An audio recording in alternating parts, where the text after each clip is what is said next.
de Macau, portanto, investigadores que trabalharam nessa área, no sentido de selecionarmos aquele número de vocábulos, aquele número de unidades lexicais mais características de cada uma das variantes desses países. É evidente que este trabalho, como disse a professora Maria do Carmo, o trabalho lexicográfico, o trabalho dicionarístico, é sempre um trabalho incompleto. É muito difícil ser-se exaustivo. E nesse domínio há muitos termos que infelizmente nos verificamos depois que escaparam, que não foram registados. Mas esses termos foram registados na versão brasileira do dicionário Wise e depois também na versão portuguesa desse mesmo dicionário. Por causa das diferenças ortográficas, fundamentalmente por causa dessas, o professor António Wise e os seus colaboradores quiseram que houvesse uma versão portuguesa do dicionário Wise. Portanto, e nós fizemos também, a minha equipa fez essa versão, elaborou essa versão portuguesa. A seguir à publicação do dicionário, à conclusão melhor, do dicionário da Academia, que foi concluído em dezembro de 2000, e nós lançámos imediatamente mãos à obra para elaborar a versão portuguesa do dicionário Wise. E levámos 16 meses. Portanto, em 16 meses, com uma equipa de 10 pessoas, nós conseguimos fazer a revisão completa desse dicionário, até no sentido de detectar falhas, lacunas, erros que a própria edição brasileira continha e que depois as transmitimos. Tudo foi transmitido hoje. Felizmente, a eletrónica permite-nos um contacto constante e imediato. Fizemos realmente esse trabalho e demos uma contribuição que foi bem reconhecida do lado brasileiro para uma segunda edição desse dicionário, no sentido de colmatar algumas lacunas, algumas falhas que o próprio dicionário tinha. Então, nós fizemos essa revisão completa e a edição portuguesa do dicionário Wise foi publicada pelo Círculo de Leitores portanto, em 2000, em setembro, começou a ser publicada em setembro de 2002 e sucessivamente ao longo de vários meses, não é? E essa edição, pelas informações que tenho, vendeu logo, na primeira edição, 60.000 exemplares. Portanto, esse dicionário teve realmente uma repercussão muito grande. Infelizmente, nós, em relação ao dicionário da Academia, não temos o mesmo tipo de informação. Eu não sei ainda hoje, efetivamente, quantos exemplares é que o dicionário vendeu até agora. Portanto, não temos uma informação tão aturada quanto aquela que tivemos na altura do dicionário Wise. Ora bem, do ponto de vista da nomenclatura, portanto, as diferenças que existem entre o acervo de entradas lexicais de um dicionário e do outro, tem que ver com o objetivo essencial do dicionário e com a amplitude cronológica do mesmo dicionário. O dicionário da Academia resume-se aos séculos XIX e XX. O dicionário Wise abrange desde o século XVI até à atualidade. Portanto, ocupa uma época muito mais vasta. Porquê é que na Academia tomamos a decisão de nos concentrarmos sobre os séculos XIX e XX? Bom, como já foi dito pela professora Maria do Carmo, na Academia havia duas tentativas anteriores de elaboração de um dicionário. A primeira, que resultou na publicação de um volume para a letra A em 1793, portanto, fins do século XVIII, 1793, ou seja, 13 anos depois da fundação da Academia, no qual logo uma equipa de 3 lexicógrafos académicos começou a trabalhar e ficou realmente pela letra A. Não teve continuidade, porque, infelizmente, a Academia não tratou bem estes lexicógrafos. Primeiro, os nomes deles nem sequer aparecem na edição do dicionário. Segundo, não lhes deu qualquer continuidade ao trabalho. Terceiro, nem sequer lhes ofereceu um exemplar do dicionário. Eles, se o quiseram, tiveram que o comprar. Portanto, logo aí, realmente, e 2 faleceram em sequência, o outro ficou cego, e, portanto, o dicionário acabou aí, não teve continuidade. Só em meados do século XX, graças à iniciativa do professor Jacinto Prado Coelho, que formou uma equipa com o professor Joseph Pil, alemão lusitanista, para a área da etimologia, e com o professor Lindley Sintra, é que lançaram mãos à obra. Mãos à obra para a produção de um dicionário que ficou novamente pela letra A, com uma diferença, é que essa letra já não terminou em azurrar, como na primeira edição, o que se prestou a malévolas interpretações, nomeadamente da parte de Herculano.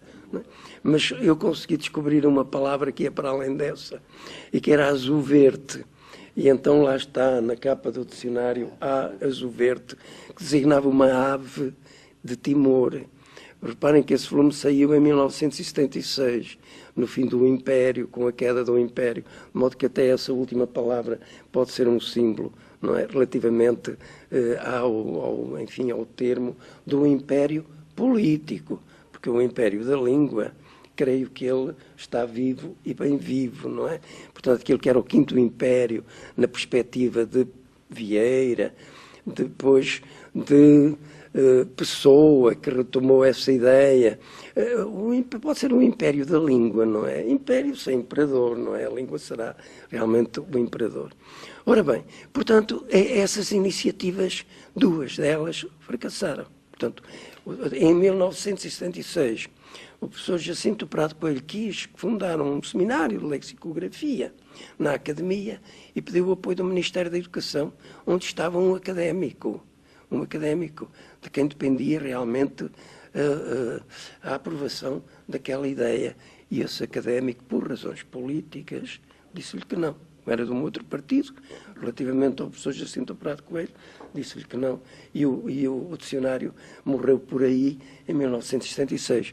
Esse volume, para a letra A, levou 20 anos. Eu trabalhei já 10 anos nesse dicionário. Não é? Os últimos 5 anos a concluir, a rever provas tipográficas, que era a imprensa nacional, que foi ela que editou o dicionário. E então só editava, imprimia o dicionário quando não tinha mais nada que fazer. Mas como tinha sempre muito que fazer, aquilo levou realmente vários anos a imprimir o dicionário. Portanto, nós, quando retomamos o projeto em 1988, devido a uma iniciativa da Fundação Calouste Gulbenkian, do seu presidente, que era o professor Ferrer Correia, dizia ele era portanto, um conhecedor, um apreciador e um conhecedor do francês, não é? Ele falava magnificamente francês e consultava muito o Petit Robert. E dizia ele que pena nós não termos para a língua portuguesa um Petit Robert, não é? Um dicionário do tipo do Petit Robert. E então nós agarramos nesta ideia que nos pareceu muito interessante e limitámos então o nosso trabalho ao século XIX e XX, para o qual tínhamos um corpus de fonte, um corpus lexical muito importante que estava em elaboração no Centro de Linguística da Universidade de Lisboa, que abrangia as literaturas lusófonas, portanto, portuguesa, brasileira, mas também africanas, e que se alargava à área jurídica. Por exemplo, nós temos na área jurídica as posturas, as publicações do Supremo Tribunal de Justiça, que serviram de fonte documental, até os diários da própria Assembleia da República, que também nos serviram de fonte documental. E alargámos depois também a área do jornalismo, portanto, porque os neologismos surgem, desde logo, na área jornalística. Na literatura temos com certeza neologismos, mas muitas vezes são mais de tipo idiolético, são muito próprios, como em Miyakoto nós encontramos uma quantidade de neologismos, mas são muito próprios. Alguns deles depois passam ao uso comum, como desconseguir, que é um termo criado por ele, que depois se generalizou, desconseguir. Mas outros ficam limitados ao autor. Ora bem, para nós registarmos num dicionário uma unidade lexical, não podemos olhar só ao uso individual. não é? Temos que olhar à frequência, à distribuição do uso. Portanto, se o uso é generalizado, então há razão para o introduzir. Se se trata de um uso meramente individual, então aí não haverá razão para o incluir na nomenclatura do dicionário. Portanto, nós com este corpus lexical riquíssimo, tivemos possibilidades, como a professora Maria do Carmo salientou, de elaborar um dicionário com outros fundamentos e verdadeiramente um dicionário de autoridades. Ou seja, em que as unidades lexicais, as acessões, o uso, estão atestados pelos escritores, mas também pelos jornalistas, e por outras fontes documentais das diferentes áreas mais técnicas e científicas, área jurídica, mas também económica, também administrativa, etc. Ora bem, esta opção por um corpus lexical alargado, que incluía, por exemplo, a área jornalística, os principais jornais, não foi muito bem acolhida por muitas pessoas, ou por algumas pessoas, que achavam que só devíamos contemplar a literatura, as obras literárias, e não outras obras que fugiam realmente a esse domínio. Como se uma língua só fosse língua literária, não é? Ora, a língua literária é uma componente da língua. Há outras componentes que nós realmente temos que registar. E se nos resumíssemos apenas à componente literária, o dicionário seria com certeza muito mais pobre e não constituiria verdadeiramente uma radiografia lexical do português que é usado em Portugal, fundamentalmente, mas também em África e também no Brasil, porque na nomenclatura nós incluímos cerca de 6.000 brasileirismos. Portanto, não apenas unidades lexicais que têm entrada própria como brasileirismos, mas também acessões de unidades lexicais que são de uso apenas no Brasil. Incluímos cerca de 1.000 unidades lexicais que são africanismos, asiaticismos, portanto, de modo que este dicionário, que tem 70.000 entradas lexicais, que é muito limitado, porque o limitamos ao século XIX e XX para o que tínhamos um corpus lexical, e por outro lado porque o grande problema relativamente aos projetos anteriores é que eram muito ambiciosos. Portanto, pretendiam construir um grande dicionário da língua portuguesa, desde o século XVI, já que a Idade Média é mais específica, põe outros problemas, do século XVI à atualidade, em vários volumes, cada volume com por exemplo, o de 1976, o projeto inicial eram 3 volumes, cada volume com 2 tomos, não é? Esta estrutura também era um pouco discutível.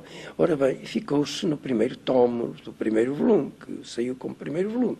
Então, realmente, em 1988, quando lançámos mão a esta obra, com o apoio financeiro da Fundação Carlos Gulbenkian, e a que se associou depois o Ministério da Educação, dando-nos a possibilidade de contratar professores destacados do ensino, que eram dispensados das aulas e trabalhavam, portanto, na elaboração do dicionário.